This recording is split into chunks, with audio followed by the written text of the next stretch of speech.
still seeing a few of you struggle with this. The closer your partner's ankle is to your hip, the worse your single leg X is going to be. This is not single leg X. We're armpit deep or nothing. This is not good enough. I can kind of do this. I need to be able to bring my hip so high up that it's comfortably resting. Like the line of my hips or my crotch should be right up behind or even above the back of my partner's knee.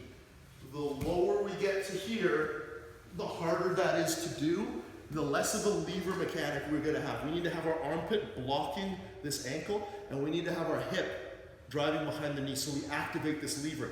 If we get anywhere to here, we don't get any lever activation because our hip is going to be below where it needs to be. So we're always right. Like if you don't feel your partner's shin and instep foot resting in your armpit, you just need to adjust it a little bit more. And when you do so, please don't neglect this. Don't do that stuff. Keep this here. All right, so that's the first correction. Now the next thing we need to add, this isn't so much a correction, this is just like, how is it going to go? When I kick him in the butt and he posts his hands, I grab this other ankle. When I insert this, when I start to push, and I say that some of you are not really doing a good job of pushing with this foot. I'm not here trying to push him. I'm in base and I'm pushing like this. Some people will be really good at readjusting their base. Right? Exactly. I'm trying to go, oh crap, what do I do? What do I do? What do I do? What do I do? That's what I do. I'm going to granby. I'm going to go from one shoulder to the other. So essentially what's going to happen is we're going to be playing a bit of a game where I send him this way. He's like, oh, you want me to go that way? Cool. I'm going to walk this way. But now there's a lot of exposure on that side. So if you just turn someone's hips that way, it's very difficult for them to adjust to your changes in the angle of their hips because the rotation is happening on the inside. So they would have to go all the way over from here, all the way over to there, whereas all you're doing is just turning from one shoulder to the other. So they shouldn't be able to catch up with you. They can try, but if they do, they're going to make this big motion, and you're just going to go back the other way. So there's no, like if you do 2 or 3 of these, there's no way they'll be able to catch up. So don't worry about it if it doesn't work the first time, and don't worry about it if you just screw up the granby. It's okay. This is like, it's a simple movement, but it's not an easy movement. So I kick him in the butt, I get this foot in, I start to push.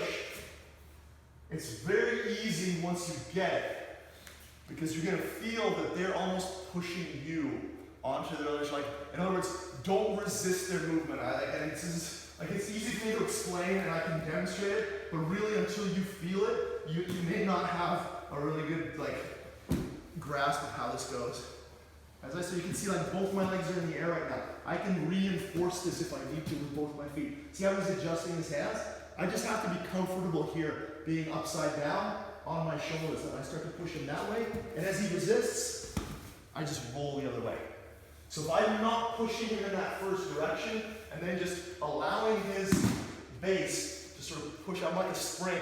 I push him, and as he pushes back, I just let that redirect me onto my shoulder.